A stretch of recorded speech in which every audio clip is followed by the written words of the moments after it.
नमस्कार, Asian news में आपका स्वागत है। मैं हूं संतोष शर्मा। आइए नजर डालते हैं आज की खबरों पर। प्रधानमंत्री ने वीडियो कॉन्फ्रेंसिंग के माध्यम से देश भर में लगभग 31.520 करोड़ रुपए की लागत से 1500 रोड, ओवरब्रिज और अंडरपास का शिलान्यास उद्घाटन कर राष्ट्र को समर्पित किया। इस अवसर पर दुर्ग सांसद विजय बघेल सहित रेलवे के अधिकारी उपस्थित हुए। देश के प्रधानमंत्री नरेंद्र मोदी ने आज वीडियो कॉन्फ्रेंसिंग के माध्यम से 41,000 करोड़ रुपए से अधिक की लगभग 2000 रेलवे बुनियाद ढांचा परियोजना का शिलान्यास उद्घाटन कर राष्ट्र को समर्पित किया। इस अवसर पर छत्तीसगढ़ के मुख्य स्टेशनों पर कार्यक्रम आयोजित कर प्रधानमंत्री का लाइव कवरेज भी दिखाया गया। वहीं इस अवसर पर दुर्ग रेलवे स्टेशन में आयोजित कार्यक्रम में दुर्ग सांसद विजय बघेल, शहर विधायक गजेंद्र यादव, दुर्ग कलेक्टर ऋचा प्रकाश चौधरी, दुर्ग एसपी सहित रेलवे के अधिकारी शामिल रहे। लेकिन एक लोगों को उनमें एक चिंता है, ये बहुत हमारे भानु प्रतापपुर, दल्ली, नारायणपुर तक के जाने के लोगों के लिए बहुत बड़ा अच्छा प्लेटफॉर्म है। ये यात्रा का महत्वपूर्ण है। 26 फरवरी 2024 की ये तारीख इतिहास के पन्नों में अंकित होने जा रही। ऐसा निष्काम कर्मयोगी प्रधानमंत्री मिला है जो बिना थके, बिना रुके, अनवरत रूप से। गौरतलब है कि इससे पहले प्रधानमंत्री ने लगातार रेलवे स्टेशनों पर विश्व स्तरीय सुविधाएं प्रदान करने के महत्व पर जोर दिया है। इसी कड़ी में आज देश भर में वीडियो कॉन्फ्रेंसिंग के माध्यम से इस प्रयास के तहत एक बड़े कदम के रूप में प्रधानमंत्री अमृत भारत स्टेशन योजना के तहत 553 रेलवे स्टेशनों के पुनर्विकास का शिलान्यास और 27 राज्यों और केंद्र शासित प्रदेशों में स्थित इन स्टेशनों का 19,000 करोड़ रुपए से अधिक की लागत से पुनर्विकास किया गया। इस अवसर पर प्रधानमंत्री 1500 रोड, ओवरब्रिज और अंडरपास का शिलान्यास और राष्ट्र को समर्पित किया, जिसमें ये रोड, ओवरब्रिज और अंडरपास 24 राज्यों और केंद्र शासित प्रदेशों में स्थित है। आते जाते हैं, उसका एक बहुत बड़ा माध्यम है आने जाने का। लोग इसमें आते हैं, जाते हैं। आप कभी टीटीएम में जाएंगे तो मरोदा में तो एक मेला लगा रहता है यहाँ आने जाने लोगों का। लेकिन आपके जो कहीं कहीं कुछ तकनीकी चूक है कि डेवलपमेंट के कारण है कि क्या कारण है, जिससे लेट होता है, उससे हमारे भाइयों को आने जाने में थोड़ी असुविधा है। आपसे आग्रह है, ये बहुत छोटा सा मांग है। मेरे ख्याल से डीआरएम साहब भी चाहें तो उसको अपन कर सकते हैं। ये टाइम में जाए, टाइम में आए टीडीएम, यही मैं आप सबसे आग्रह करता हूँ। आप सब बुलाएं, सम्मान दिए। साथ ही माननीय प्रधानमंत्री नरेंद्र मोदी के कर कमलों द्वारा छत्तीसगढ़ राज्य में लगभग 2700 करोड़ रुपए की लागत से अमृत भारत स्टेशन का शिलान्यास तथा रोड, ओवरब्रिज, रोड, अंडरब्रिज का शिलान्यास लोकार्पण किया गया। इसके तहत पुनर्विकसित किए जा रहे 21 स्टेशनों तथा 88 रोड, ओवरब्रिज, अंडरब्रिज का शिलान्यास लोकार्पण किया गया। वहीं इस संबंध में दुर्ग सांसद विजय बघेल ने अपनी जानकारी मीडिया को दी है। देखिए, है मेरा सौभाग्य है कि लगातार पूरे देश को माननीय नरेंद्र मोदी जी पिछले एक हफ्ता से अनेक सौगात दे रहे हैं। जैसे पहले हुआ हमारा IIT और अभी EMI हॉस्पिटल, सबसे ज़्यादा बड़ा power station, solar power station Charoda में, उसकी सौगात हमें मिली, पूरे छत्तीसगढ़ में सबसे बड़ी। और साथ ही साथ आज हमारे जो जितने भी 554 रेलवे स्टेशन पूरे देश में और 1500 अंडरब्रिज और ओवरब्रिज का निर्माण हो चुका है, होने वाला है, उसका लोकार्पण, भूमि पूजन। साथ ही साथ हमारे दुर्ग में रसमड़ा, परसदा, अंडा परसदा, दुर्ग, भिलाई नगर, भिलाई 3, डी केबिन, कुगदा, परसदा, इन सब जगहों में अंडरब्रिज के निर्माण और बृहद रेलवे स्टेशन का निर्माण होना है।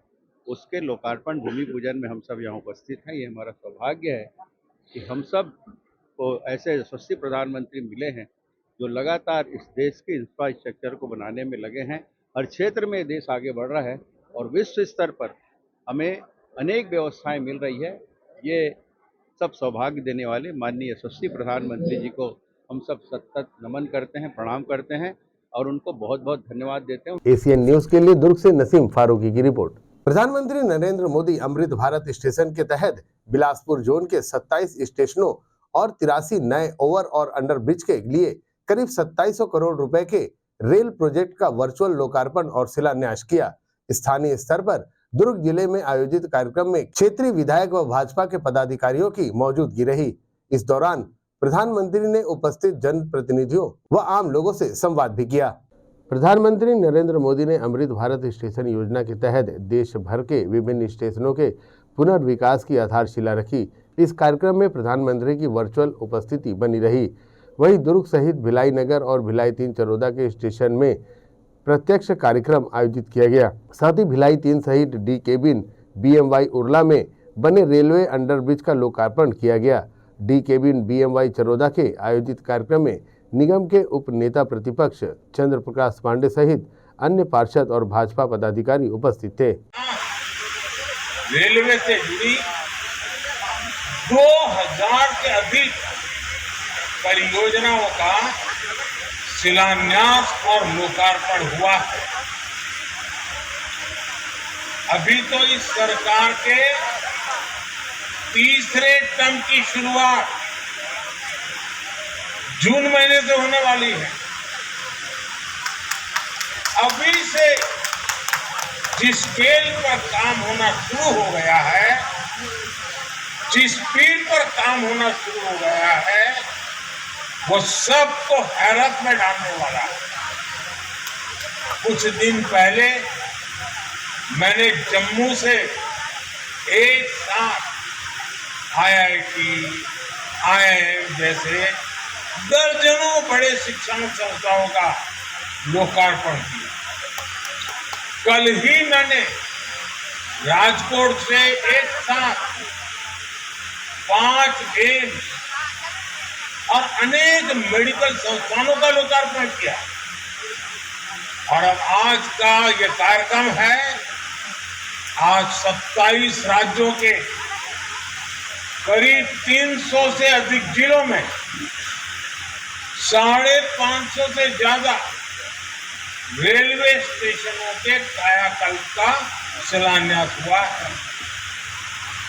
आज यूपी के जिस गोमती नगर रेलवे स्टेशन का लोकार्पण हुआ है, वो वाकई कमाल का दिखता है। इसके अलावा आज 1500 से ज्यादा road, overbridge, Amrit Bharat station योजना के अंतर्गत 554 रेलवे स्टेशनों का पुनर्विकास एवं 1500 रोड ओवरब्रिज एवं अंडरपास का लोकार्पण किया गया।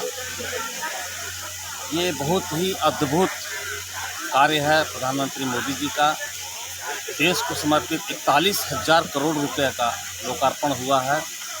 ये इतिहास में सुनहरे अक्षरों में लिखा जाएगा। 1500 अंडरब्रिज का लोकार्पण, सोचिए, एक हमारे पास में, हमारे घर के पास, हमारे वार्ड में ही एक लोकार्पण हुआ। तो इतना परेशानी होता था, बच्चे जो उस गांव तरफ से आते थे तो उनको 15-15, 20-20 मिनट, कभी कभी आधा घंटा तक खड़े रहना पड़ता था। कोई मरीज आता था, उनको वहाँ इंतज़ार करना पड़ता था। तो इससे बहुत ही लाभ मिल रहा है लोगों को और 140 करोड़ देशवासियों को समर्पित ये योजना, इसके लिए प्रधानमंत्री मोदी जी का बहुत बहुत धन्यवाद, आभार। और अद्भुत हैं प्रधानमंत्री जी, जो ऐसे लगातार 10 वर्षों में इतने काम किए क्षेत्र में कि उनका तो विकास कार्य इतने हैं कि हमारा समय कम पड़ जाएगा और बहुत विकास किए।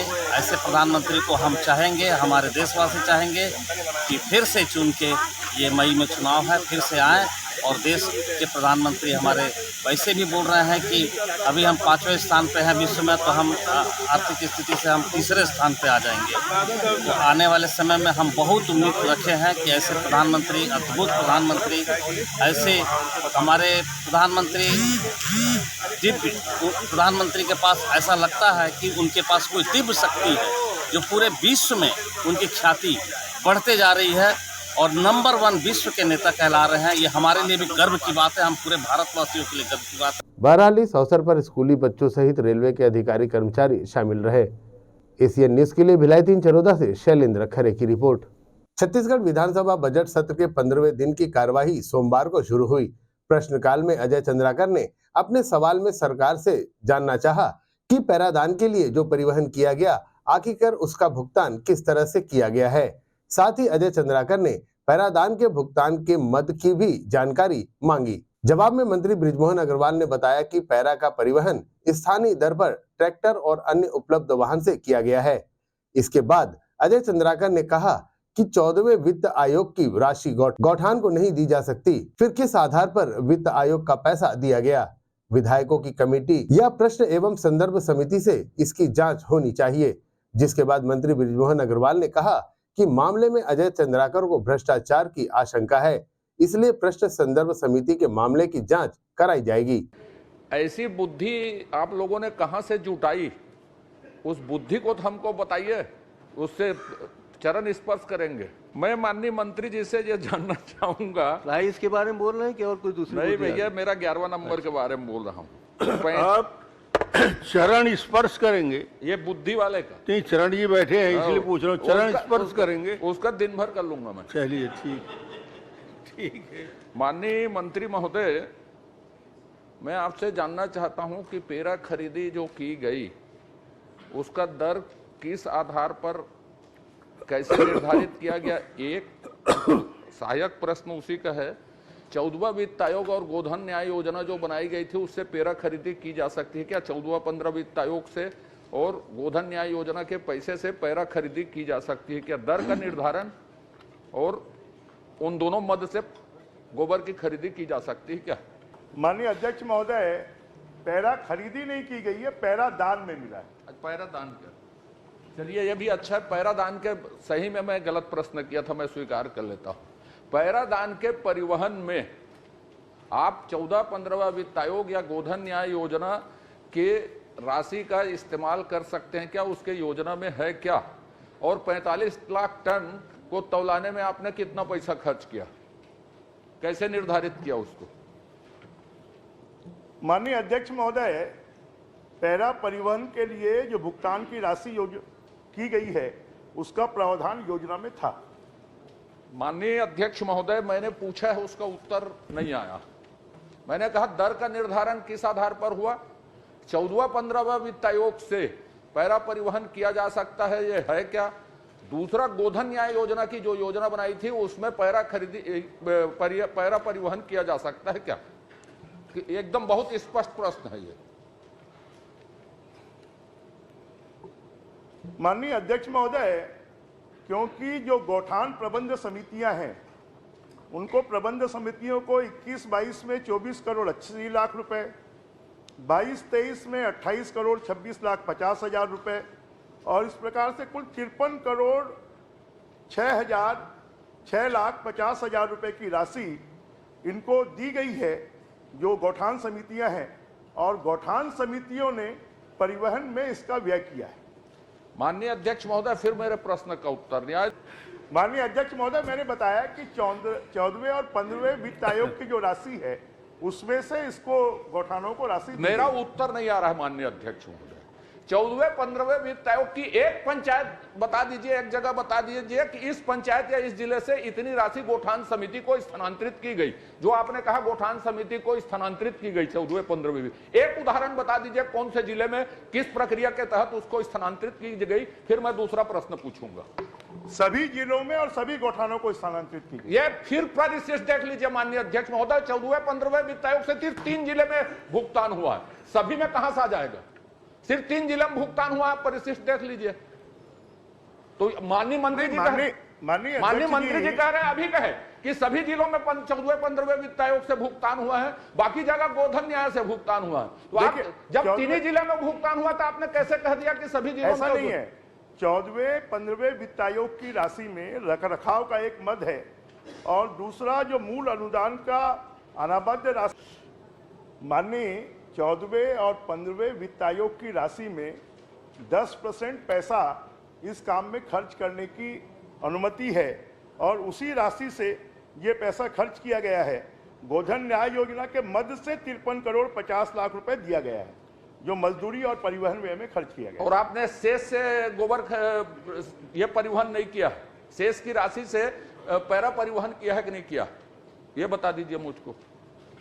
ये मैं जानकारी प्राप्त करके आपको नहीं, बता दूंगा। मैं माननीय अध्यक्ष महोदय, मैं तो आपके सामने प्रमाण दे रहा हूं कि 14 दिसंबर अध्यक्ष जी, ये प्रश्न कथक पहले चली जो अरे यार मन की को तो तुम्हारे हमेशा गोबरेज भरे, जब देखे गोबर गोबर गोबर।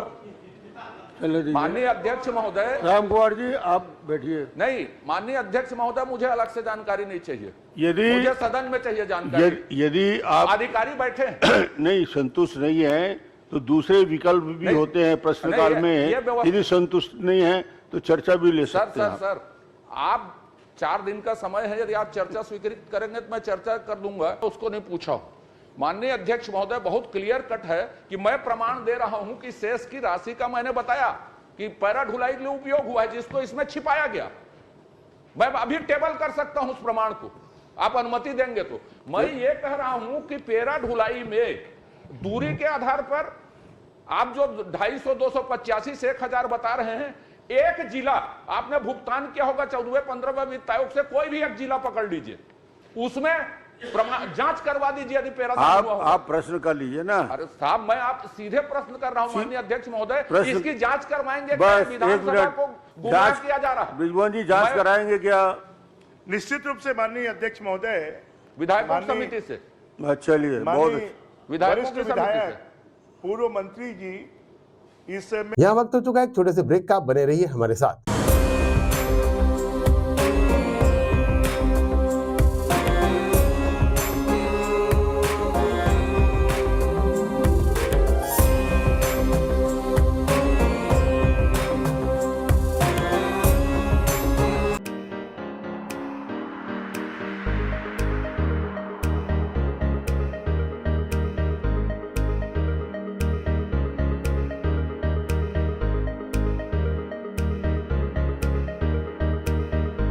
Ayurveda acupressure therapy centre.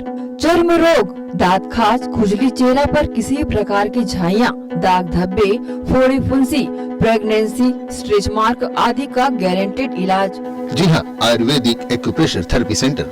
यहाँ पर आयुर्वेदिक दवा एवं एक्यूप्रेशर थेरेपी द्वारा बिना ऑपरेशन किए बवासीर, भकंदर, हाइड्रोसिल, गुप्त रोग, चर्म रोग का इलाज किया जाता है।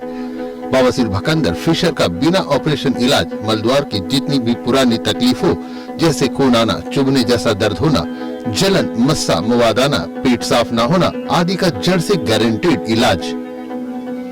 गुप्त रोग, शादी के बाद या शादी के पहले बचपन की गलतियां, उम्र की अधिकता या किसी भी कारण से मर्दाना कमजोरी, शीघ्र पतन, शादी के नाम से डर लगना, बच्चा न होना, पेशाब में जलन, स्वप्न दोष, शारीरिक कमजोरी, थकान आदि बीमारियों सहित हाइड्रोसिल का बिना ऑपरेशन गारंटेड इलाज।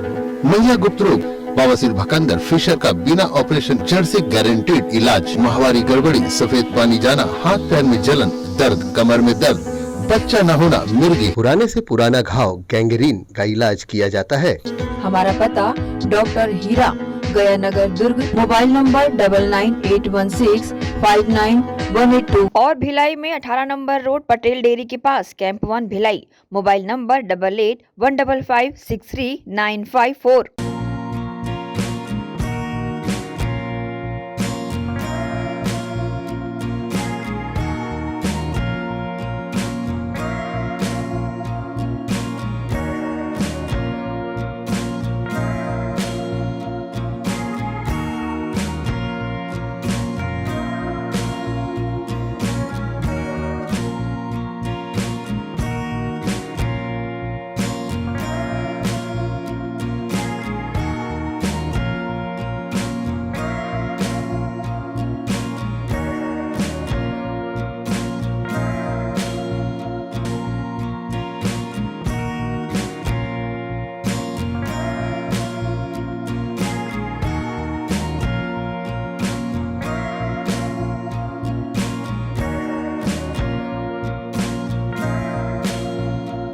सोनालिका रोटावेटर का बादशाह, जो मिट्टी में सोना उगाता है, हम उनके सपनों को हकीकत बनाते हैं।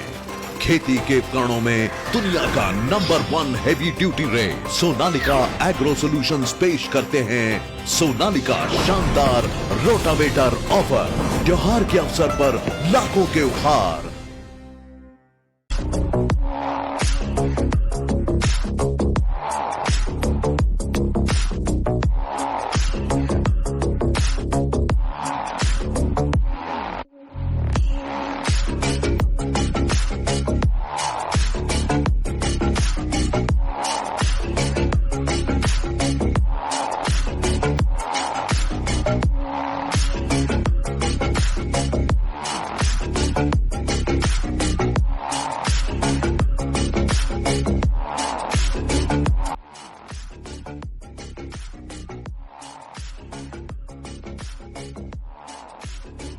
ब्रेक के बाद आपका स्वागत है। छत्तीसगढ़ विधानसभा बजट सत्र के 15वें दिन कोंडागांव विधायक लता उसेंडी ने गोबर खरीदी के भुगतान में गड़बड़ी का मामला सदन में उठाया।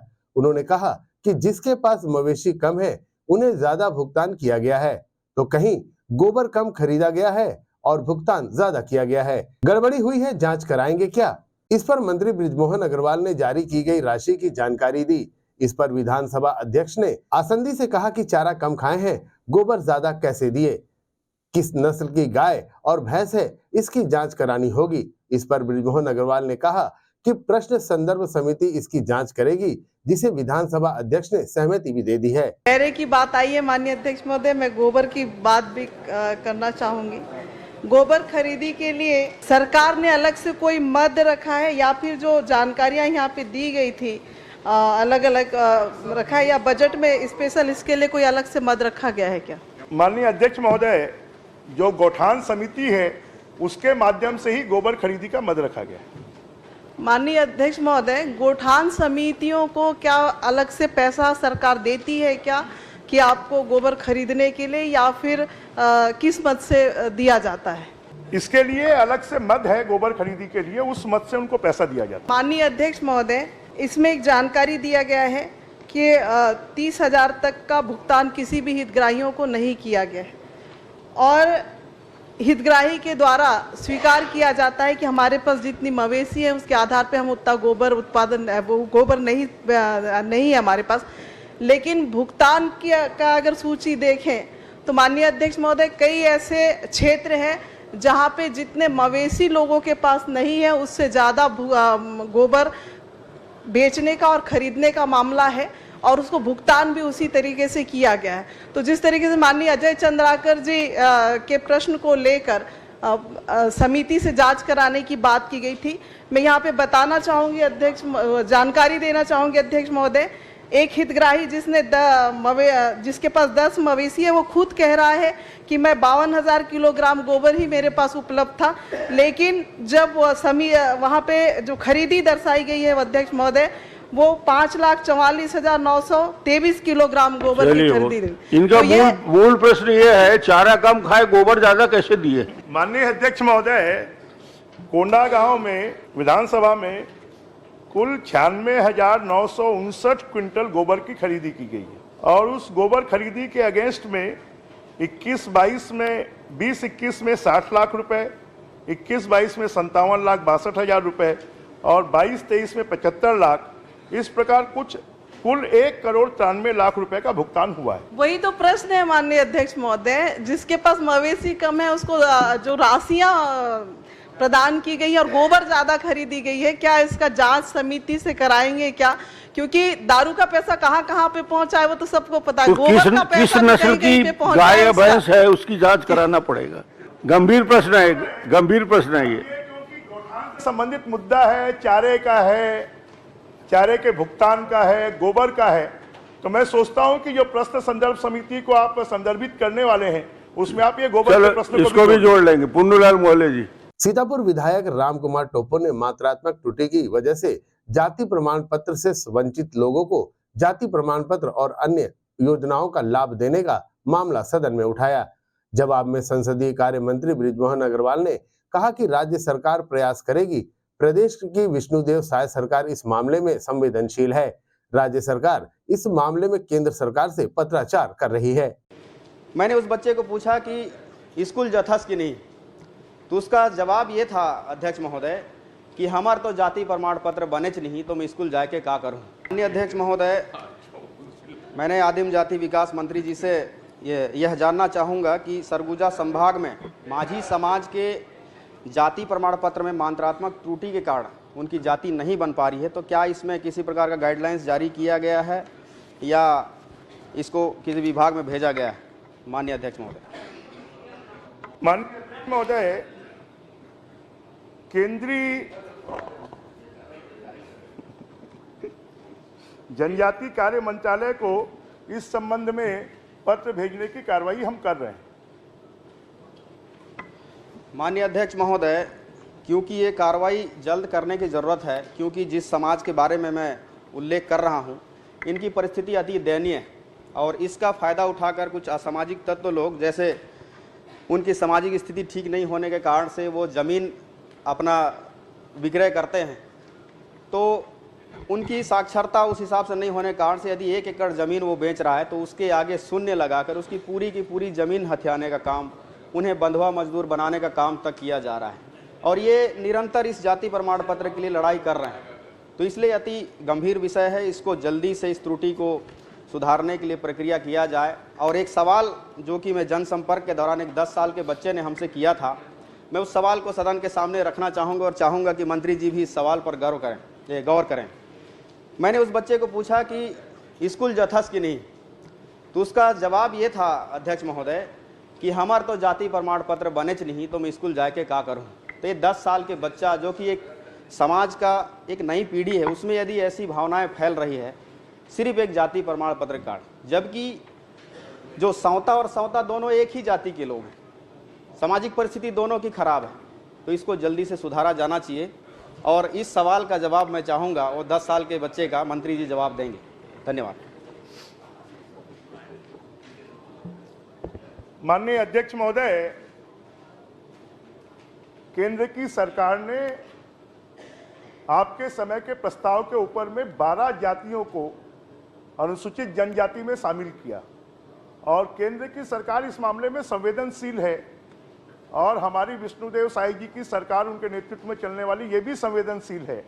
हमने सरकार में आते ही इसकी प्रक्रिया शुरू कर दी है और जल्द ही इस संबंध में पूरा प्रस्ताव हम केंद्र सरकार को भेज देंगे। और स्वाभाविक है, माननीय जो विधायक जी का दर्द है वो स्वाभाविक है कि एक मात्रात्मक गलती के कारण, क्योंकि अंग्रेजी में माझी है और हिंदी में मांझी है और उसके कारण उनको ये आरक्षण का लाभ नहीं मिल रहा है। हमारी कोशिश होगी कि जल्द से जल्द इसको सुधारा जाए। ठीक। श्री प्रमोद, धन्यवाद अध्यक्ष महोदय। आप बोलिए। सर, छत्तीसगढ़ में ऐसी कई जातियां हैं माननीय मंत्री जी जी, कई जातियां हैं जो मात्रात्मक त्रुटि के कारण उनको न एसटी का न एससी का प्रमाण पत्र नहीं मिल रहा है। तो ऐसी सभी जातियों के त्रुटियों को सुधार के लिए आपकी ओर से पहल किया जाए, एक प्रस्ताव भेजा जाए केंद्र सरकार को, ये मेरा आपसे निवेदन है। निश्चित रूप से नेता प्रतिपक्ष जी की जो चिंता है वो हम सब की भी चिंता है और आप क्योंकि केंद्र में मंत्री भी रहे हैं, आप इस बात को अच्छी तरह जानते हैं कि इसकी प्रक्रिया क्या है। तब प्रतिपक्ष जी को तो लिंग परिवर्तन में आपत्ति विलोपित करवा दी है, बेचारा को बेचारी करवाया, सिर्फ लिंग परिवर्तन हुआ उसमें आपत्ति ले दी।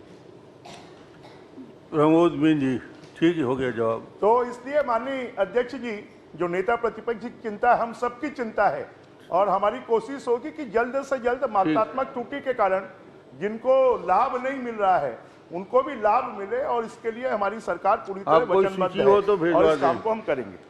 कोई सूची हो तो आप भिजवा दें। मैं बिल्कुल भिजवा दूंगा सर। बस ठीक। इसी सदन ने मेरी जाति को आदिवासी में सम्मिलित करने के लिए भेजा है, उसको भी देख लीजिएगा। यहाँ वक्त हो चुका है एक और छोटे से ब्रेक का, बने रहिए हमारे साथ।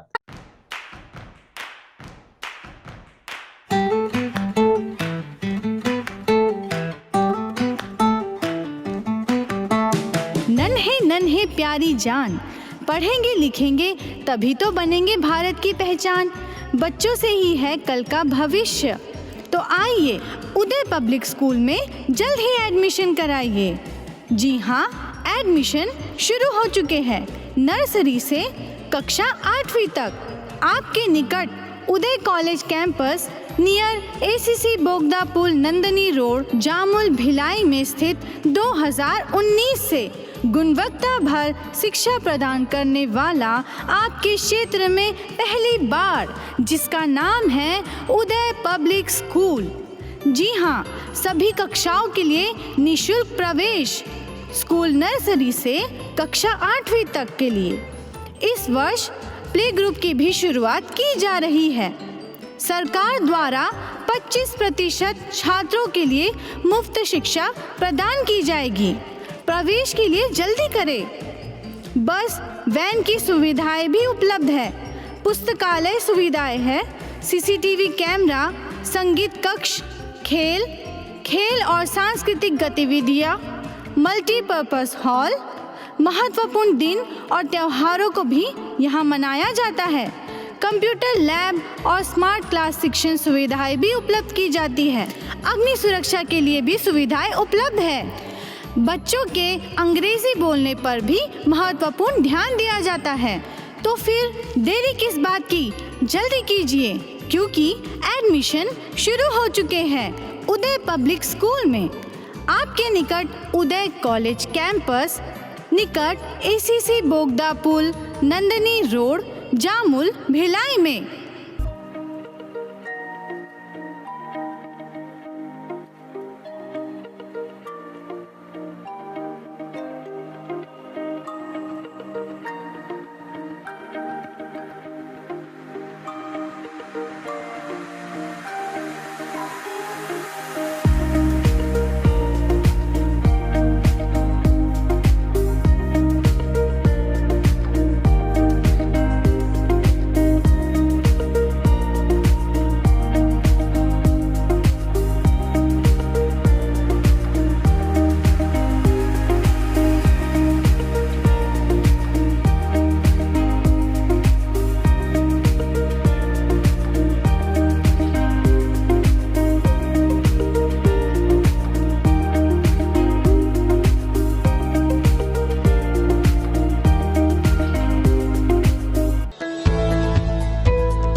ब्रेक के बाद एक बार फिर से आपका स्वागत है। कांकेर जिले के अंतागढ़ ब्लॉक में हुरतराई के जंगल में पुलिस और नक्सलियों के बीच रविवार को मुठभेड़ हो गई। इस मुठभेड़ में 3 नक्सली मारे गए। नक्सलियों की मौजूदगी की सूचना के बाद पुलिस और डीआरजी की संयुक्त टीम हुरतराई के जंगल में सर्चिंग के लिए निकली थी। इसी दौरान नक्सलियों ने अचानक हमला कर दिया। हमले में जवानों ने मोर्चा संभाला और मुंहतोड़ जवाब दिया। जवानों को भारी पड़ता देख नक्सली भाग खड़े हुए। मुठभेड़ में जवानों ने 3 नक्सलियों को मार गिराया है। सर्चिंग के बाद तीनों के शव और हथियार को बरामद कर लिया गया है। कांकेर एसपी इंदिरा कल्याण एलेसेला भोरमा हुरतराई के जंगलों में जवानों और नक्सलियों के बीच मुठभेड़ हुई। मुठभेड़ में 3 नक्सली मारे गए। भारी मात्रा में नक्सली सामग्री और भरी हुई बंदूक के 3 टुकड़े बरामद किए गए हैं। पुलिस द्वारा आज बीएसएफ और एसएसबी के साथ संयुक्त ऑपरेशन किया गया है कोयली बेड़ा क्षेत्र में, और हुरतराई गांव के आसपास जंगलों में आज सुबह मुठभेड़ हुआ है, जिसमें 3 नक्सली मारे गए हैं और 3 भरमार इसमें जब्त हुआ है और अन्य सामग्री भी जब्त हुआ है। और इस ऑपरेशन में बीएसएफ की तरफ से 30वीं बटालियन और एसएसबी की बटालियन भी शामिल रही है। अभी नक्सलियों का शिनाख्त नहीं हुई है, लेकिन ये कंपनी नंबर 5 राजू सलाम की टीम है जिसके साथ मुठभेड़ हुआ है। इसमें जो इंटेलिजेंस है हेडक्वार्टर से प्राप्त हुआ है और इसी लक्ष्य से कल रात को ऑपरेशन निकले हैं और आज सुबह फायरिंग हुआ है। मुठभेड़ करीब 1 घंटे से ज्यादा चला है, लेकिन जैसे आप जानते हैं बहुत ही दुर्गम इलाका है, वो पहाड़ नारायणपुर तरफ जो अबूझमाड़ की तरफ है और बहुत कठिन क्षेत्र है। लेकिन जैसे आप लोग जानते हैं यहाँ पर जो तैनात बटालियन है और डीआरजी है काफी साहस से और बहुत अच्छे से इस ऑपरेशन को एग्जीक्यूट किए हैं और ये कांकेर पुलिस के लिए एक बहुत बड़ी उपलब्धि। अन्य नक्सली और घायल होते दिखे हैं। इसमें 2 महिला हैं जो एसएलआर लेकर फायरिंग कर रहे थे और उनको भी गोली लगी है, लेकिन अभी बॉडी रिकवर नहीं हुई है। लेकिन ये सब कंपनी नंबर 5 राजू सलाम की टीम के मेंबर्स। क्या राजू सलाम को ऐसा कोई इनपुट था? राजू सलाम के संबंध में ही ये मिलिट्री कंपनी नंबर 5 वहां चलने की आसूचना पर ही ऑपरेशन लॉन्च किया। ये स्पेसिफिकली नहीं बता पाएंगे क्योंकि जब तक हमें पुख्ती जानकारी नहीं मिलती तो नहीं बता सकते, बट संभवतः लगी हो।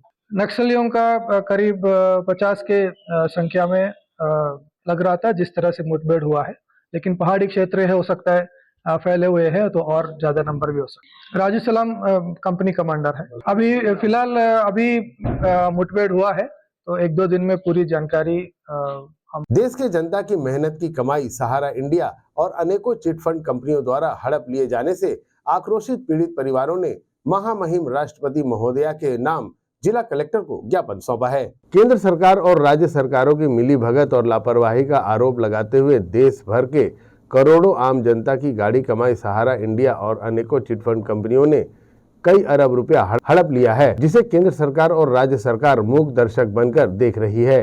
वहीं इस मामले में प्रदेश की सरकार को संज्ञान दिलाने लाखों पत्र लिखे गए और कई बार संगठनों के द्वारा धरना प्रदर्शन भी किया जा चुका है, लेकिन सरकार ने अभी तक इस पर ध्यान न देकर उल्टा इस मामले को उलझा दिया है। गौरतलब है कि इस मामले में पीड़ित परिवार ने बताया कि भुगतान नहीं मिलने के कारण सहारा इंडिया समेत कई चिटफंड कंपनियों के कार्यकर्ता ने प्रताड़ित होकर 10,000 से ज्यादा की संख्या में आत्महत्या कर लिया है।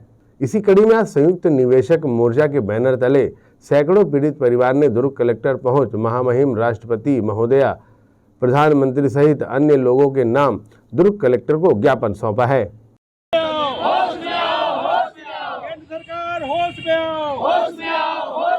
होटल से पैसा हमें नहीं चाहिए,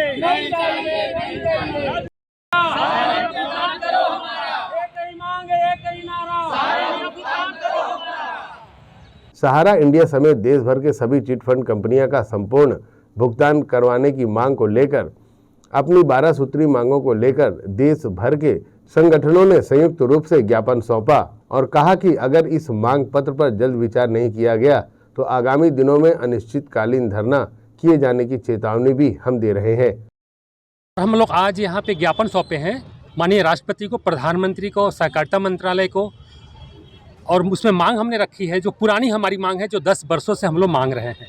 हमारा भुगतान, हमारे जमाकर्ताओं का भुगतान जो 10 वर्षों से लंबित है, सहारा के माध्यम से और कोर्ट के माध्यम से लंबित हुआ इतना साल तक। उसके बाद अभी सरकार को कोर्ट के माध्यम से पैसा भी मिला 5,000 करोड़, उसको भी हम लोगों को देने में वो सक्षम नहीं है। तरह तरह की मतलब त्रुटि बताकर और हमारा पेमेंट नहीं किया जा रहा है। हम छत्तीसगढ़ में करीब 20,000 करोड़ हम लोग का पेमेंट भुगतान बाकी है, जो ऑलरेडी 2020 या 21 या 18 में ही पूरा हो चुका है, मगर अभी तक हमारा भुगतान नहीं हुआ है। और टोटल भारत की बात किया जाए तो 13 करोड़ जमा करता है, जो संसद में खुद माननीय सीतारमन जी ने वो किया है कि 13 करोड़ जमा करता है पूरे भारत भर में। तो 13 करोड़ जमा करता है। अगर एक घर में अगर 4 सदस्य भी हैं तो समझ लीजिए 60-70 करोड़ हम लोग प्रभावित है ये भुगतान ना होने की स्थिति में। और वो 8-10 सालों से हैं सर, आज से नहीं है। मगर सरकार हमको उग्र कर रही है, आने वाले समय में उग्र कर रही है कि ये लोग रोड में उतरें। करीब 4,000 लोग मर भी चुके हैं सर, आत्महत्या भी कर चुके हैं और इस दुनिया से भी जा चुके हैं। और प्रताड़ना है, कोई फांसी लगाए, अकाल मृत्यु हुई है उनकी, मतलब जानबूझ कर उन्होंने ऐसा किया है। हाँ, 5 लाख पर जिस तरीके से जिस केवाईसी के आधार पर उन्होंने लिया, उसी केवाईसी के आधार हमारा भुगतान चाहे सहारा प्रबंधन करे, चाहे सरकार डायरेक्ट बैंक के खातों में करे। तो यही हम लोगों की तमाम तरीके से हम लोगों ने पिछले 7-8 वर्षों से जब से पीड़ित हैं, हम लोगों ने ज्ञापन दिए, हड़ताल किए, सब कुछ किए, लेकिन किसी प्रकार की कोई सुनवाई नहीं हुई। तो अब पूरे भारतवर्ष की यदि बात की जाए तो करीब 50 लाख से ऊपर परिवार हैं। अगर एक घर में 4 भी लोग मांगे तो इतने लोग आते हैं, जमा करता है तमाम चिटफंड कंपनियों के। देश में बहुत सारी चिटफंड कंपनियां आई हैं। हमारी मांग है कि हम लोग सहारा से हमारा भुगतान किया जाए और जो भी चिटफंड से पीड़ित निवेश हैं सबका भुगतान किया जाए। आज सहारा जीवित है, बाकी कंपनियां तो भाग गई, डायरेक्ट अता पता नहीं है। तो जब सहारा का भुगतान सबसे बड़ा पूरे पीड़ित लोग सहारा ही परिवार से हैं। आगे यदि हम लोग की मांग पत्र जो दिया गया है, मांग पत्र हम लोगों ने राष्ट्रपति महोदय, प्रधानमंत्री महोदय, सहकारिता मंत्री, वित्त मंत्रालय, चीफ जस्टिस महोदय के नाम पर दिया गया है। यदि इन मांग पत्र पर सही समय पर विचार निर्णय नहीं होता है, हम लोग की मांग पत्र स्वीकार नहीं किया जाता है, तो आने वाले समय में पूरे भारतवर्ष में संयुक्त निवेशक मोर्चा जो कि एक संगठन बना है, करीब 22 संगठनों के माध्यम को मिला करके बना है, हम लोग पूरे भारतवर्ष में जन आंदोलन करेंगे। बड़े पैमाने, बड़े स्तर पर, जंतर मंतर से शुरू होते जितने भी जिले हैं, जहां पर सारे जिलों पे एक बहुत बड़ा जन आंदोलन किया जाएगा। और एसीएन न्यूज के लिए दुर्ग से नसीम फारूकी की रिपोर्ट। आज के बुलेटिन में फिलहाल इतना ही। बने रहिए हमारे साथ और देखते रहिए एसीएन न्यूज।